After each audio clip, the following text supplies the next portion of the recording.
বাবার সাথে হালকাতা ঘুরতে, অনেক কিছু খেয়ে এসেছিস। এবার আমি যাব বাবার সাথে। এবার আমি যাবো বাবার সাথে? বাবা তোকে নিয়ে গেলে তবেই না যাবি। এবারেও আমি যাব, তুই বাচ্চার মতন থাকবি। ও মা, আচ্ছা দুজনেই যাবি।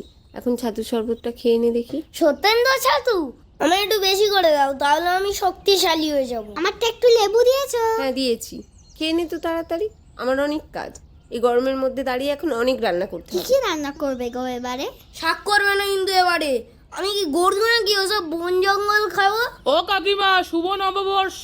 দেখেছো, ভালো মন্দ খাবারের কথা হতে না হতেই পল্টু আবার এসে হাজির। কি ভাবিস আমাকে আমি তোর মতো নাকি? কাকিমাকে নববর্ষের প্রণাম করতে এসেছি। বছরের প্রথম দিন বড়দের প্রণাম করতে হয়, জানিস না? দেখ পল্টুকে দেখে শেখ। এনে পল্টু মিষ্টি খা। আমায় দাও। নিমলুদ বাটা রাখা আছে, মেয়েকে স্নান করে দুজনে সবাইকে প্রণাম করে আসবি। কিন্তু সন্ধ্যাবেলা আমি যাবো হালকাতায়। তোরা গোষ্ঠ মেলায় যাবি না? গোষ্ঠ মেলা কি গো পল্টু দাদা? রাধা কৃষ্ণের মেলা, যাবি তোরা? হ্যাঁ আমি যাব। আমিও যাব। গিয়ে বায়না করবি না তো কিছু? সত্যি বলছি, একটুও বায়না করবো না। তাহলে সবাই একসঙ্গে যাবো, কিন্তু যাওয়ার সময় আমাকে ডাকবি।